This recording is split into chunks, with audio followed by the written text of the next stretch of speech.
What is going on YouTube? It is your boy MrBaboon back with a reaction video. This time we have another part 2 for Suleiman the Magnificent. And by the way, sorry if I do botch it and mispronounce it. You know what I mean? I apologize. But we have a part 2 out of part 6. We got 6 parts and this is a part 2. We just did part 1. Now we're doing part 2. So I'm excited. And if you guys want to watch it for yourself or check out the channel for yourself, it will be down below in the description. The channel and the video link will be down below in the description. If you guys want to check it out, you guys can. So, with that being said, I think we go ahead and jump right into this. So, definitely interesting part. And I would say part 1 was definitely interesting because I really like, especially how they open it. If you guys haven't already, make sure you go check it out. But like the way they open it, I just want to talk about that real fast. The way they open it, bro, was like they had it that way. It was like he was reflected on his life. It was really dope.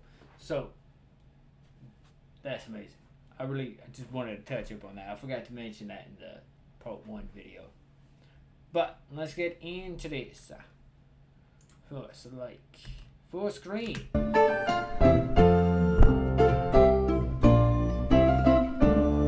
As he walked through the peach trees in the garden, Suleiman's mind drifted back to those first campaigns.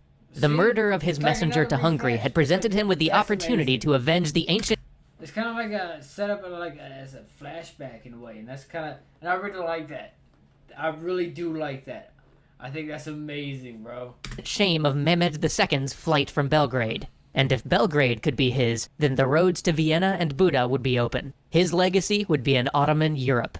And much was in his favor. As he talked with Ibrahim and heard the latest news from Europe, he learned that he would not be fighting the sort of redoubtable foes his predecessors had found in the Hungarian heroes John Hunyadi and Matthias Corvinus. Rather, he would face a people led by weakness and torn by internal strife. The Hungarians elected their kings, and tired of the restrictions and disciplines that their great leaders had imposed on them, they had instead chosen to elect a weak and vacillating boy who wouldn't restrain their internal squabbles and their jockeying for local power. This child Suleiman would face was barely 14. But the unity and leadership of the Hungarians weren't the only things that had changed since the Ottomans had been repulsed so long ago. The rest of Christendom had changed as well.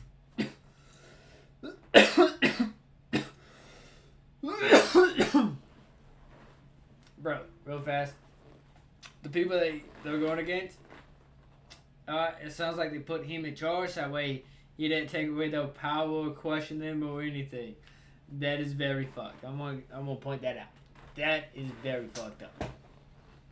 Well, he had ears all over Europe. When the boy king of Hungary sent envoys to the imperial diet being held at Worms to beg for aid from the Holy Roman Emperor in the coming war, his pleas had been drowned out and entirely lost in the commotion surrounding a new sectional dispute in the Christian world. Some priest had nailed a paper to the door of the church saying that their supreme curate, the Pope, wasn't infallible, and their church wasn't the direct source of salvation, and these ideas had split the whole church in two. They were more concerned with this paper than with his legions. The German principalities would not come to the Hungarians' aid. The Pope, too, with his papal states, would be too busy with this new heresy to really campaign for a crusade against him. And that Spanish prince, the Habsburg, Charles V, was too busy squabbling over territory in Italy with the King of France to lend his might to the Hungarians, not to mention the sectional split tearing apart his German lands. And the French, well, they were happy to see anything which would threaten their Habsburg rivals, which an Ottoman incursion into Europe certainly would.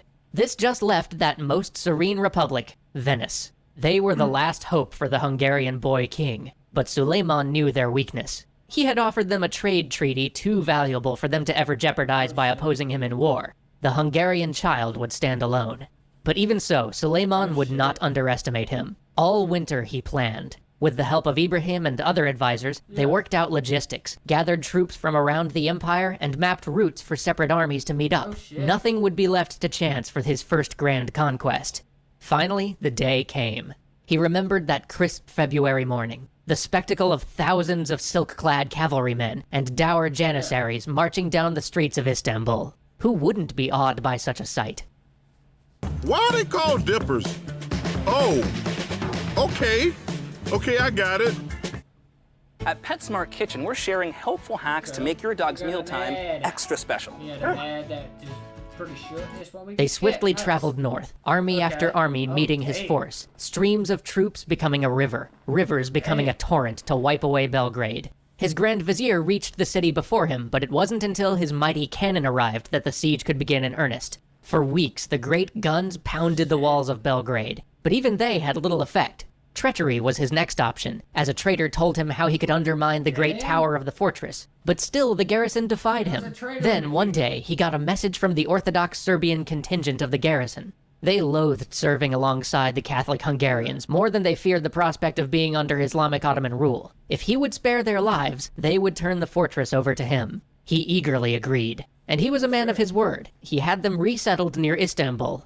The Hungarians he massacred. He had the main church converted into a mosque, and he himself said the first Friday prayer. Then he turned back around. He had other work to do. He had smashed the citadel of Europe and set up the route for future conquests. But before he could stab at Europe's heart, he first had to secure the Ottoman Sea. The Knights of Rhodes had long frustrated Ottoman attempts to retake the island that hung so close to their coastline. But as he had done with Hungary, here too he would show them the overwhelming power of the Ottoman Empire. As all of Europe was tied up in other affairs, here too his enemy would have to stand alone against the might of his entire empire. Only France, that Western power, might come to the aid of the Knights of Rhodes, but in their war with Charles of Spain, they had squandered their navy, and with a fleet decimated by the Spanish, even the French could not offer aid to Rhodes. And so, he launched a fleet of 300 ships and marched 100,000 men towards the coast near Rhodes. And he built a castle opposite their shore. And he brought with him 100 guns, some of them cannons so mighty they were loaded with boulders.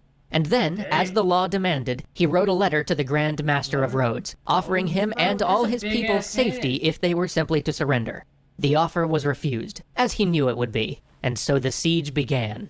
He remembered that first moment, when he ordered all 100 cannon to fire at once. He remembered the smell of powder, which hung in the air, which clung to the clothes of every man as the terrible cannon roared.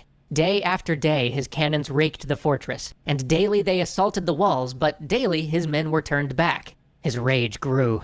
These were no undisciplined nobles. These were men of a sacred order, as rigid in their discipline as his own janissaries, and there they sat behind their high palisades. At last, his sappers mined below the walls being held by the English. There was a great cacophony, a roar like the lions of heaven. Then dust. A waterfall of stone and mortar. 5 weeks he'd been waiting. His men assaulted the breach, but they were repulsed. Again they assaulted, and again they were repulsed. A third time they swept forward, but this third time too they were driven from the breach. Oh, shit. The English contingent of the Knights of Rhodes, aided by the Germans, had held against his force. Again he ordered his sappers to mine beneath the walls, this time below the section held by the Spanish. Again the roar and crash. Again the walls fell, and again his men rushed in. But again, these Knights Hospitalier, these Knights of Rhodes, turned his men back. Damn. He was furious. He ordered Ayas Pasha, one of the commanders of the assault, killed. Then he relented. He saw clearly now. Bro, he was really gonna have It was him the fault killed? of his brother-in-law, Mustafa Pasha, who commanded his forces and served as his chief vizier. He had him stripped of rank and demoted to governor of Egypt so as to be far from his sight. But the fighting went on. Tens of thousands of his troops lay dead from wounds or disease. He would offer these Christians a truce. He would offer them another chance to surrender. He sent them word of his munificence, with a warning that if they turned it down, not even the cats of the island would be spared. The knights responded by sending him a messenger carrying a letter from Bayezid II, his grandfather, promising them that they could keep the island. He responded by having the letter torn to shreds, and sending back with the envoys 2 Christian prisoners with their ears and noses cut off, so they could see what would happen to all of them. Then the cannons began again. A week later, with the walls of the fortress in ruins, he offered them peace again, and this time the Grand Master accepted. He was lenient in his peace. The knights... Bro, I'm still on that part where he's like, no nose, no ears, like... That's fucked. That is fucked. could leave and take what they would with them. Any citizens who wished could depart with them, and any that didn't would be free to depart any time in the next 3 years. The churches would be free from desecration, and for 5 years the citizens would be free from taxes and from the conscription of their children. As knights marched out of the city, he met with the ancient Grand Master. He felt sorrow for this man, who had fought so bravely to be removed in such a manner from his home. He told him that such was the fate of princes, that there was no shame when 7,000 faced 100,000. He assured him he was free to leave, and bid the old man well. Rhodes was his. Belgrade was his. For the first 2 years of his reign, he had known nothing but war. At last, he could return to Istanbul, and, for a time at least, attend to the duties of peace. Huh. Definitely interesting. Okay, so let's see. The first part, we seen the start of it and everything, right? And then now the second part, we actually seen he did end up getting both places that he wanted, right? He set out for. He did get both of those places. So, and then now he's gonna go back to his main area, right? I couldn't think of the name that they said. I couldn't think of it, and they literally just said it not too long ago too, and I already forgot it. But he's gonna go back there and then try to just live peace and rule, and you know what I mean. But some tells me it's not gonna be peaceful. But we're gonna find out. That's it for part 2.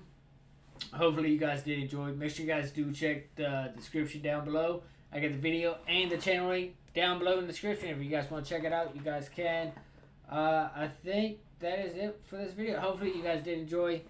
I'll see you guys in the next video. You guys stay safe. Positivity is key. Motivation is key. Happiness is key. I'll see you guys in the next video. You guys stay safe. Watch out for each other. I'll see you guys in the next one.